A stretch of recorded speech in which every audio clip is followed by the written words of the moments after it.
Digitel is one of the leading companies helping associations leverage their content through event live streaming, webinars, and knowledge distribution.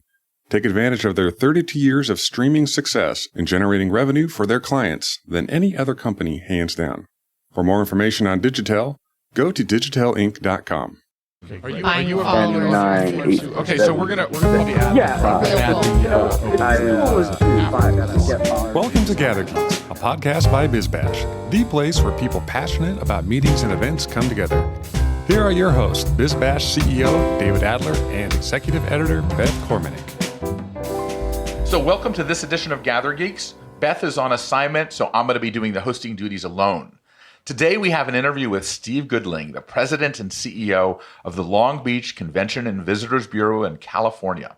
I love the convention and visitors business because they really act as the intersection of commerce, tourism, public relations, and are literally the welcome mat for a location. Steve has been one of the most innovative leaders in the CVB business and takes seriously his role in generating over $300 million in revenue for the city and supporting over 7,000 jobs. He's been responsible for redesigning the Long Beach Convention and Entertainment Center complex, including the center's new $10 million special event venue called the Pacific Ballroom at the Long Beach Arena. It's the first of its kind that converted an arena into a ballroom, and you will hear how that happened. Very interesting. His innovations have really been effective because media has changed everything. You know, there's no longer you sit in front of the TV set and watch Walter Cronkite. Events have become the new town squares, and venues are one of the reasons that has made that possible because we're giving people places to meet. The idea that public spaces have a role in communities is very important, and especially on a civic level. Events are where ideas flow, and that's why I love the event business. They are literally the nucleus of thought and the spreading of ideas. And what you will find fascinating in this discussion is about the importance of activating physical spaces and how it helps mobilize a complete community. It's part of the toolkit of anyone who loves the event industry and needs to understand it and become an expert. So enjoy this conversation with Steve Goodling. So Steve, I have known you for a long time. You are one of the most creative people in your business, which seems to be everything. You have tentacles everywhere. What is your theory of operating a convention center and being a citizen in your community and being a politician? You seem to have like that whole package. How do you describe what you do? Well, I basically, David, bring people together for a common goal or a vision of where we want to go. In Long Beach, we knew we had an antiquated arena. So talk about the Pacific Arena. Explain what the Pacific Arena is first. I mean, sort of tee it up for us. Well, the arena was built back in late 1960s, and everybody that was anybody in those days played at this place.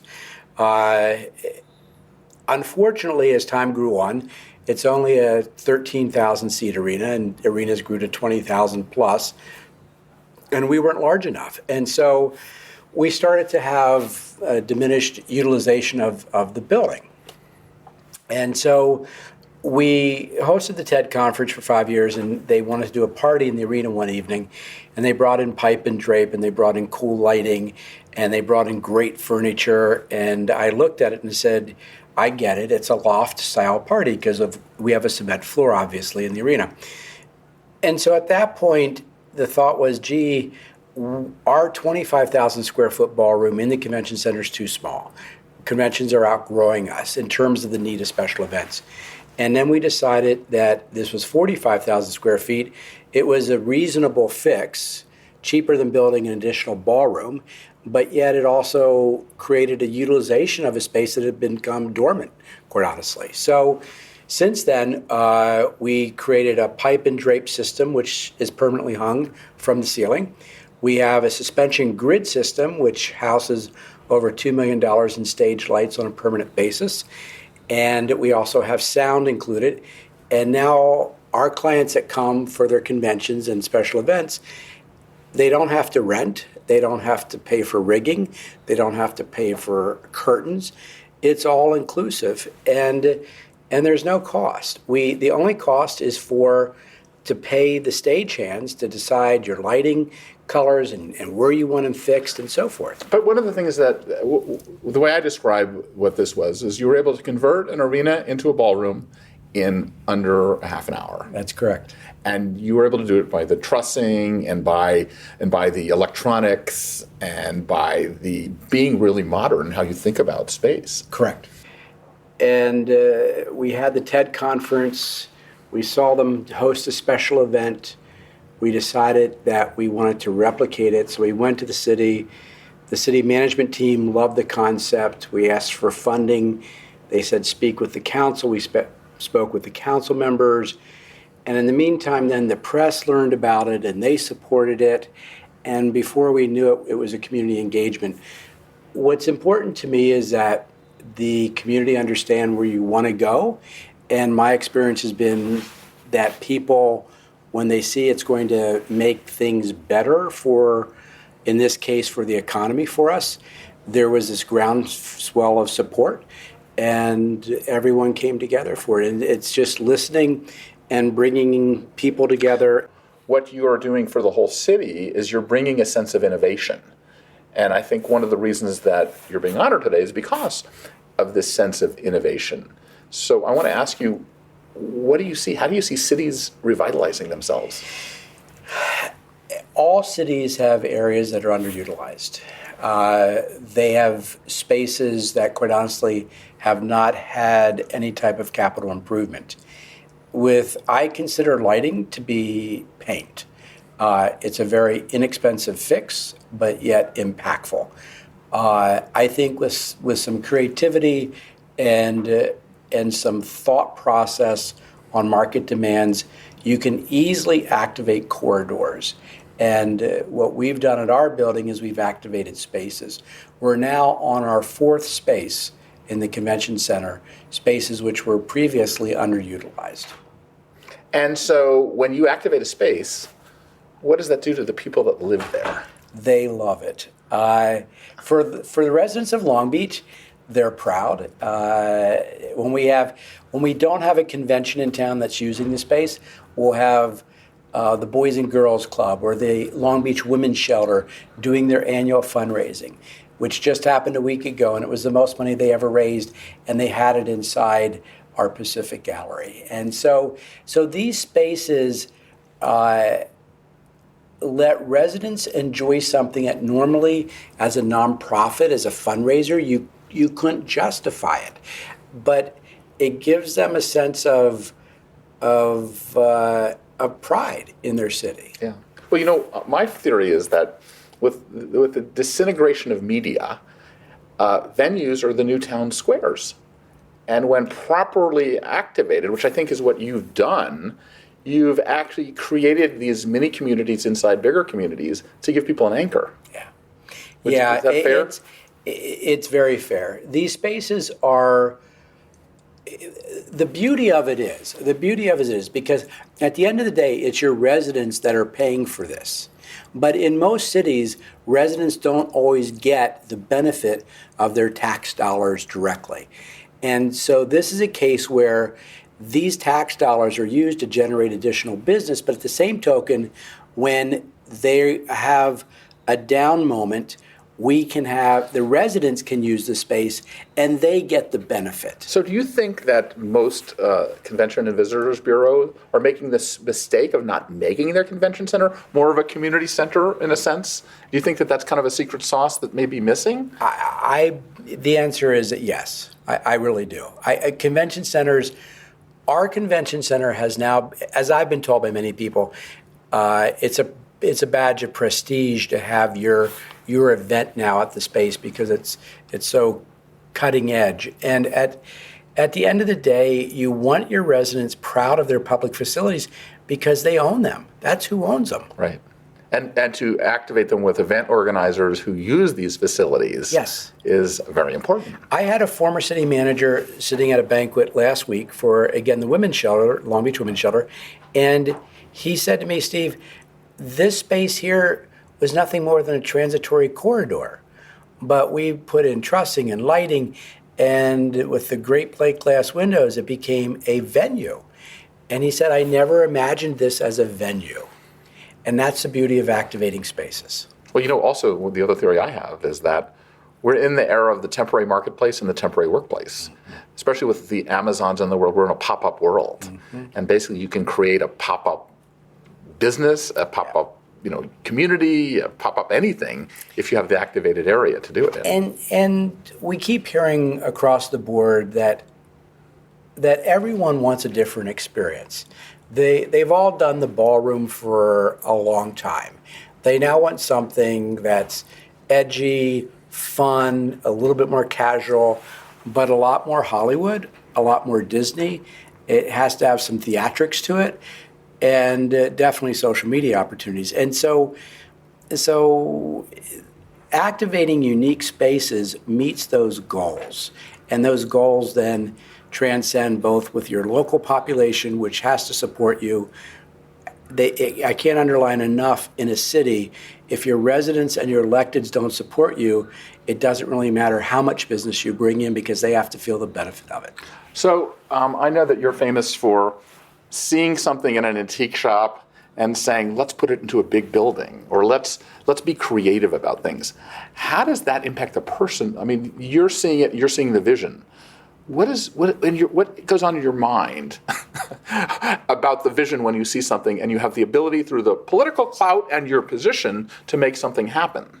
We had a mayor that was a mayor for 3 terms. She ran on a write-in and was the first mayor elected as a write-in, and she was also president of the U.S. Conference League of Mayors.